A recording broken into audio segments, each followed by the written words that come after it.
Anak, sino mas bida? Si Juday o si Claudine? Ikaw, Ano ka ba? ma, kahit nasan ka pa, bida pa rin tayo. Binabati Tayo ko ang pa bida rin sa yung batian. kumari ko, si Angie! Bida din ang mga bagay na dapat mong malaman. Hi, attorney. How do I get a green card? Hi, Jojo and Marcel. Is there a way we can lessen the terms instead of 30 years? At sa kwentuhan, bida din tayo dyan. Opo, kakamustahin ko lang po yung mga kababayan ko sa buong Middle East. Umaten po ako ng mga ganitong event kasi dito po kami nakikita ng mga kababayan ko. Bida din tayo, dahil lagi tayong updated sa mga balita. O ma, sino na mas bida? Siyempre, ikaw. Di nagpapahuli sa kamustahan, impormasyon at balitaan. 15 taong hatid ang saktong hilig nyo, saktong Pinoy.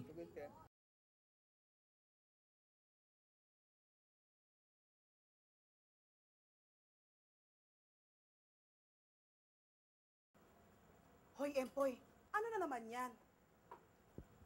Mami, hindi imposible. Sa Amerika, makakasabay ko na sila Papa Piolo at Papa Sam. Magkakamukha naman kami, di ba? Sa Canada, siguradong hindi rin pinapalampas ang katulad kong heartthrob.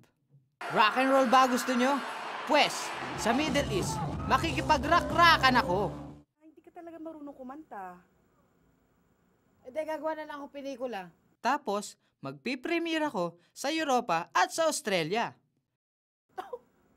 Ikaw talaga, anak, pinapatawa mo talaga ako. Dahil ang kapamilya, kayang punuin ng halakhakan ang Asia Pacific. At sa Japan, hindi rin malilimutan ang to the next level na saya. Anak, manood ka na nga lang ng TV? Hindi sila hanggang TV lang, ma. Pangarap mong makita sila, di ba? Abot kamay lang yan. Abot kamay lang ang saya sa Pinoy na may pangarap. 15 taong hatid ang saktong hilig nyo, saktong Pinoy.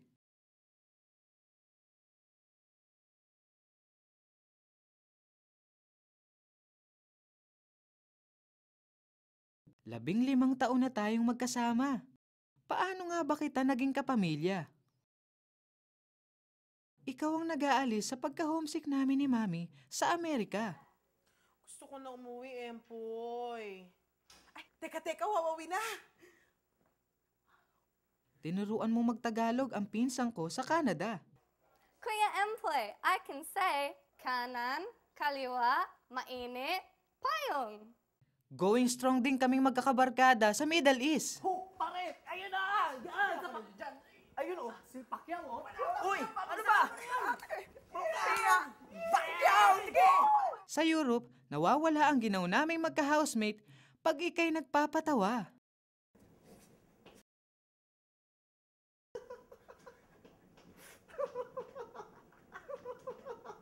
Mas mataas pa sa kangaroo ang lundag naming magkakamag-anak sa Australia pag may nananalo sa game shows mo. May pinapakilala ka rin sa aking bagong kababayan sa Asia Pacific. Pilipino ka? Opo, ako nga po pala si Empoy. Ako nga pala si Edna. Ayan na. Ang cute ng dimples mo. Sa'yo din natuto ng magandang asal ang pamangkin ko sa Japan. Dito, Empoy! Mano po? Patuloy na pinagbubuklod ang mga Pilipino. 15 taong hatid, ang saktong hilig nyo, saktong Pinoy.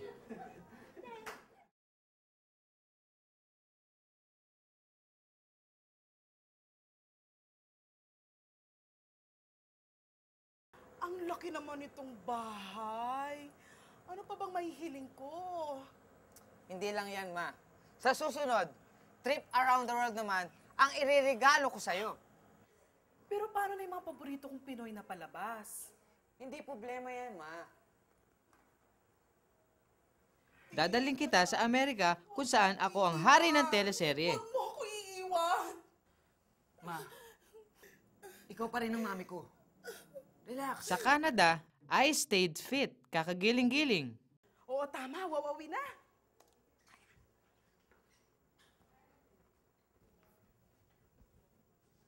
Lalong lumupit ang galing ko sa basketball sa Middle East.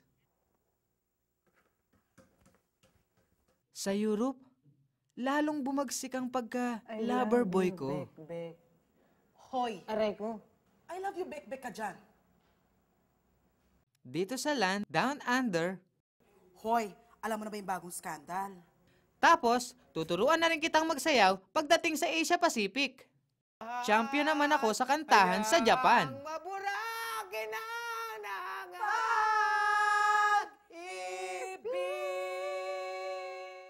Ang inyong paboritong palabas, matutunghayan kahit saan.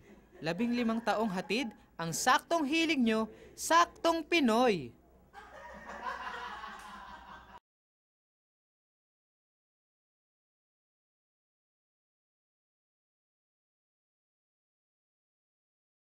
Hey, hey, hey! MC's back and you're on the right track. Let's make ikot sa bagong crib ko. Come on! Ito ang Room USA. This is my collection of my shirts and of course, my TFC Direct. Konektado pa rin ako sa land ng mga Kano.